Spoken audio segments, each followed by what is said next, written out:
Focus in the bulletin right now. It's been an atmosphere of severe acrimony between Omar Abdullah's government and the army over the contentious issue of the Armed Forces Special Powers Act.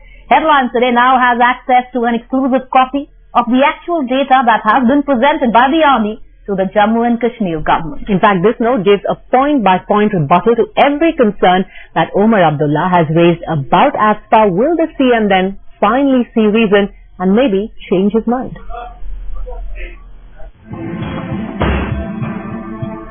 This is one battle the army simply doesn't have the stomach for. A battle of hard data versus political considerations. A battle of threat perception against what it sees as chronic myopia in the Jammu and Kashmir government. The army's uphill battle to persuade the government against lifting the Armed Forces Special Powers Act from certain parts of the Kashmir Valley.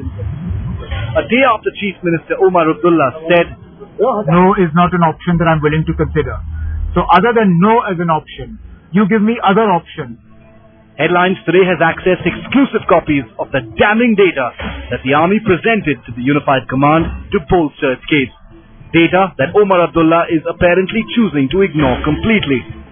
For starters, the army conveyed that the nexus of the Pakistan Army, ISI, separatists and terrorists wants precisely this, the disempowerment of the armed forces.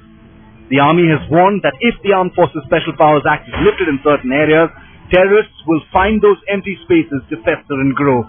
In the army's words, there are no islands of peace. If one disempowers the armed forces, you give space to inimical elements to operate. The army has said lifting the AFSPA would undermine and reverse all the gains of the security forces, which includes an active intelligence grid. Very crucially, the army revealed that partial revocation of the Armed Forces Special Powers Act was not conducive to army operations, and to bolster its case, the army has also officially listed the massive terror infrastructure alive and well in Pakistan. The terror infrastructure across the line of control is absolutely intact and functioning. You have to make haste very slowly, very cautiously. We have lost 5,000 good men trying to get the situation to where it is. The army also puts down the country's worst fears. It has told Omar's government that the US downsizing in Afghanistan with effect from 2012 will relieve pressure and make available terrorists for Jammu and Kashmir. It has presented the view that when India's tenure in the UN Security Council ends next year, Pakistan's entry will provide UN leverage for the Kashmir issue. In the recent Unified Command Headquarters meeting, the army highlighted the mechanics of a hybrid war. The army's predicament has been compounded by the centre simply washing its hands off the issue. Easiest to get decision.